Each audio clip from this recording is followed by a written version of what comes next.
ಕುಮಾರಿ ಭಾರತಿ ಇನ್ನೂ ಮೈನರ್ ಆಗಿರೋದ್ರಿಂದ ಸುರೇಶ್ ಕುಮಾರ್ ಆಕೆಯ ಜೊತೆ ಅಕ್ರಮ ಸಂಬಂಧ ಮಾಡಿದ್ದು IPC 420 ಸೆಕ್ಷನ್ ಪ್ರಕಾರ ಅಪರಾಧ. ನಡೆದ ತಪ್ಪಿಗೆ ಇಬ್ಬರೂ ಹೊಣೆಗಾರರಾದರು. ಆಕೆ ಮದುವೆಗೆ ಬೇಡಿದಾಗ ಒಪ್ಪದೆ ನಿರಾಕರಿಸಿದ್ದರಿಂದ ಆಪಾದಿತ ಸುರೇಶ್ ಕುಮಾರಿ ಭಾರತಿಯನ್ನು ಮೋಸ ಮಾಡಿದನೆಂದು ನ್ಯಾಯಾಲಯ ತೀರ್ಮಾನಿಸಿದೆ. ಆಪಾದಿತ ಸುರೇಶ್ ಕುಮಾರಿ ಭಾರತಿಯನ್ನು ವಿವಾಹವಾಗಬೇಕು, ಇಲ್ಲವೇ 6 ತಿಂಗಳ ಕಾರಾಗೃಹವಾಸ ಅನುಭವಿಸಬೇಕು ಎಂದು ತೀರ್ಪು ಕೊಟ್ಟಿದೆ.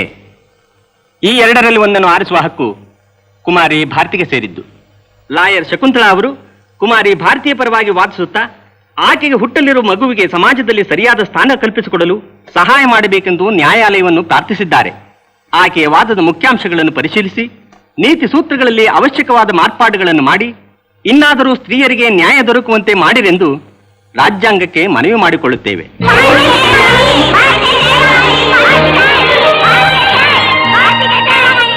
ಲೇ ಸುರೇಶ್, ಗಲಾಟೆನೆಲ್ಲ ಮರೆತು ಭಾರತಿನ ಮದುವೆ ಮಾಡ್ಕೊಳ್ಳೋ. ಮದುವೆನಾ? ಸತ್ರು ಮದುವೆ ಮಾಡ್ಕೊಳ್ಳಲ್ಲ.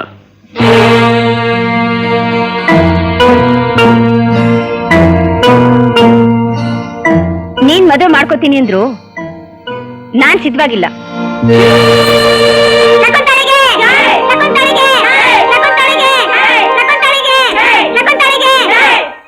ಗಲಾಟೆ ಮಾಡಬೇಡಿ, ಪೇಷಂಟ್ಗೆ ತುಂಬಾ ಸೀರಿಯಸ್ ಆಗಿದೆ. ನಿಶಬ್ದವಾಗಿ ಹೋಗಿ.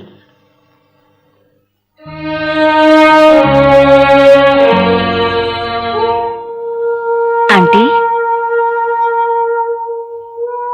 ಆಂಟಿ, ಆಂಟಿ,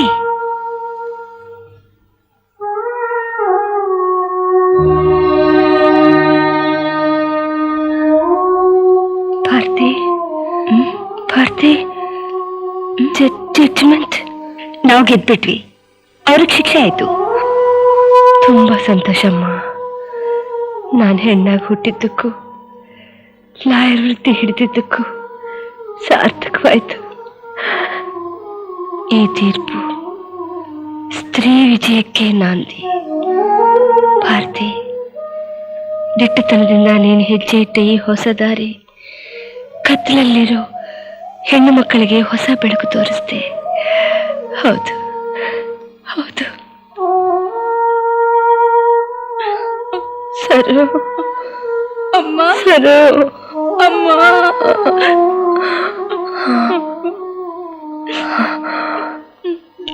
ಭಾರತಿ, ಬಾಬಾ.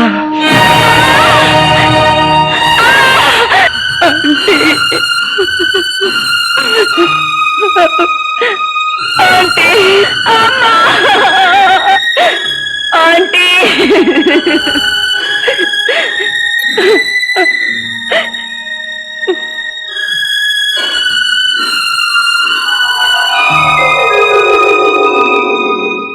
ಕಡೆ ತನಕ ಹೆಂಗಸಿಗೆ ನ್ಯಾಯ ಸಿಗ್ಬೇಕು ಅಂತಾನೆ ಹೋರಾಡ್ತಾ ಕಣ್ಮುಚ್ಕೊಂಡ್ರು ಲಾಯರ್ ಶಕುಂತಲಾ ಆಂಟಿ. ಸಂಪಾದಿಸಿದ ಆಸ್ತಿನೂ ಮಗಳು ಸರೋಜನ್ನ ನಂಗೆ ಒಪ್ಪಿಸ್ಬಿಟ್ಟು ಹೋದ್ರು. ಅವ್ರು ಬಿಟ್ಟು ಹೋದ ಹಣದಲ್ಲೇ ಈ ವಿದ್ಯಾಮಂದಿರನ ಸ್ಥಾಪಿಸಿ ನಡೆಸ್ತಿರೋದು. ಭಾರತಿ, ನಿಮ್ಮ ದಿಟ್ಟತನ ಒಪ್ಕೋತೀನಿ, ನೀವಿಟ್ಟ ಹೆಜ್ಜೆನ ಮೆಚ್ಕೋತೀನಿ. ನಿಮ್ಮಂತ ಅಪರೂಪದ ಹೆಣ್ಣನ್ನು ನೋಡಿ ಎಷ್ಟು ಆನಂದ ಪಡ್ತಾ ಇದ್ದೀನೋ, ನಮ್ಮ ಯಜಮಾನ ನೆನೆಸ್ಕೊಂಡು ಅಷ್ಟೇ ಅಸಹ್ಯ ಪಡ್ತಾ ಇದ್ದೀನಿ.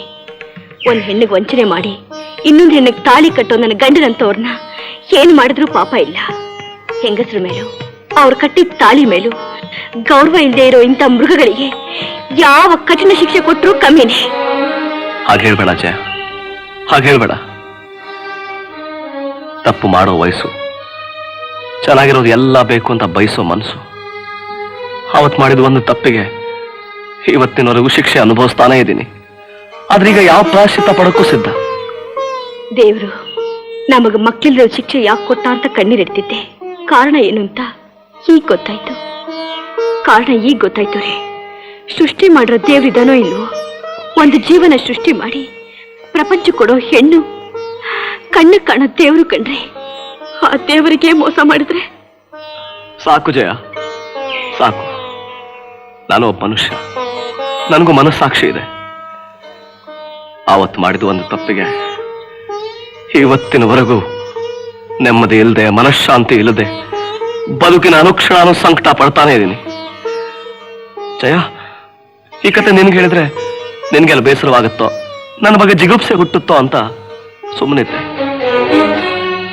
ನನ್ ಕ್ಷಮಿಸು ಜಯ, ಕ್ಷಮಿಸು. ಕ್ಷಮಿಸು ಅಂತ ಮೂರಕ್ಷರನ ಅದೆಷ್ಟು ಸುಲಭವಾಗಿ ಉಪಯೋಗಿಸ್ತೀರಿ. ಆ ಮೂರಕ್ಷರದಿಂದ ಆ ದೇವತೆ ಜೀವನ ಸರ್ ಹೋಗುತ್ತಾ? ಆಕೆ ಅನುಭವಿಸ್ತಾ ಇರೋ ನಿಟ್ಟುಸಿರು, ನಿರಾಶೆ ಜೀವನದಲ್ಲಿ ಸರ್ ಹೋಗುತ್ತಾ? ಹಾಗನ್ಬೇಡಿ. ಹೆಣ್ಣು ಮತ್ತೊಂದು ಜೀವನ ಹೇಗ್ ಹೊಟ್ಟೆಲ್ ಹೊತ್ತು ಕಾಪಾಡ್ತಾಳೋ ಹಾಗೆ ಬಾಳಿನ ಕಷ್ಟನೂ ಹೊತ್ತು ಬದುಕೋ ಶಕ್ತಿ ಇರೋಳು. ಅಷ್ಟೇ ಅಲ್ಲ, ಕ್ಷಮೆಯೇ ಹೆಣ್ಣಿಗೆ ಭೂಷಣ. ನೀವು ಅವರನ್ನು ಕ್ಷಮಿಸಲೇಬೇಕು. ನಡೆದದನ್ನ ಮರೆತು ನಗ್ತಾ ನಗ್ತಾ ಜೀವನ ಮಾಡಬೇಕು. ಭಾರತಿ, ನಂದೊಂದು ಬೇಡಿಕೆ. ಹೇಳಿ. ಮಕ್ಕಳಿಲ್ಲದೆ ಇರೋ ನಮ್ಗೆ ನಿಮ್ಮ ಮಗುನ ನಮಗ್ ಕೊಟ್ರೆ ಕತ್ಲಾಗಿರೋ ಮನೆ ಬೆಳಕಾಗತ್ತೆ. ಹೌದು. ಆದ್ರಿಂದ ಇವರು ಮಾಡಿದ ಪಾಪಕ್ಕೆ ಇಲ್ಲ ಜಯಲಕ್ಷ್ಮಿ. ಯಾವ ಹೆಣ್ಣು ತಾನ್ ಮಾಡಿದ ತಪ್ಪಿಗಾಗಿ ಹೆತ್ತ ಮಗನ್ನ ಇನ್ನೊಬ್ರ ಕೈಲಿ ಒಪ್ಸೋದು, ಬೀದಿಲಿ ಬಿಸಾಕೋದು, ಅನಾಥಾಶ್ರಮದ ಪಾಲು ಮಾಡೋದು ದೊಡ್ಡ ಅಪರಾಧ. ಹಾಗ್ ಮಾಡೋದ್ರಿಂದ ಆ ಮಗು ಒಬ್ಬ ಭಿಕ್ಷುಕನಾಗಿಯೋ ಕಳ್ಳನಾಗಿಯೋ ಸಮಾಜಕ್ಕೆ ಕಂಟಕಪ್ರಾಯನಾಗುವಂತ ಪರಿಸ್ಥಿತಿ ಬರಬಾರ್ದು ಅಂತ ಸ್ತ್ರೀ ಜಾತಿಗೆ ತಿಳಿಲಿ ಅನ್ನೋದೇ ನನ್ನ ಧ್ಯೇಯ. ಈ ಧ್ಯೇಯದಿಂದಲೇ ಅವ್ನು ಸಾಕ್ತಿದ್ದೀನಿ. ಅವನು ಓದಿಸ್ತೀನಿ, ವಿದ್ಯಾವಂತನಾಗ್ ಮಾಡ್ತೀನಿ, ಈ ದೇಶದ ಸತ್ಪ್ರಜೆಯಾಗಿ ಮಾಡ್ತೀನಿ. ವಂಚಿತಳಾದ ಹೆಣ್ಣಿಗೆ ನ್ಯಾಯ ಬೇಕು ಅಂತ ಹೋರಾಡಿ ಜಯಿಸಿದ ನಾನು ಮದುವೆಗೆ ಮುಂಚೆ ಹೆತ್ತ ಮಗುಗೆ ಸಮಾಜದಲ್ಲಿ ಕರ್ಣನ ಸ್ಥಾನ ಬೇಡ, ಧ್ರುವ ಕುಮಾರ ಸ್ಥಾನ ಬೇಕು ಅಂತ ಕೇಳ್ತಿದ್ದೀನಿ. ನನ್ನ ಮಗನಿಗೆ ಖಂಡಿತ ಅದ್ ಸಂಪಾದಿಸಿಕೊಡ್ತೇನೆ. ಈ ಪ್ರಪಂಚದ ನಿಘಂಟುಗಳಿಂದ ಆಲ್ಫನ್, ಬ್ಯಾಸ್ಟ್ ಚೈಲ್ಡ್, ಅನಾಥೆ, ಕೆಟ್ಟು ಹೋದವಳ ಹೆತ್ತ ಮಗು ಅನ್ನೋ ಪದಗಳೇ ಶಾಶ್ವತವಾಗಿ ತೊಲಗಬೇಕು. ಆಗ ಹುಟ್ಟೋ ಹೊಸ ಪ್ರಪಂಚದಲ್ಲಿ ನನ್ನಂತ ತಾಯಂದ್ರು, ನನ್ ಮಗು ಅಂತ ಮಕ್ಕಳು ಹೆಮ್ಮೆಯಿಂದ ತಲೆ ಎತ್ಕೊಂಡು ಬದುಕ್ತಾರೆ, ಬೇಕಾದನ್ನು ಸಾಧಿಸ್ತಾರೆ. ಆ ನಂಬಿಕೆಯಿಂದಲೇ ನಾನ್ ಬದುಕಿರೋದು, ನನ್ ಮಗುನ್ ಬೆಳೆಸ್ತಿರೋದು.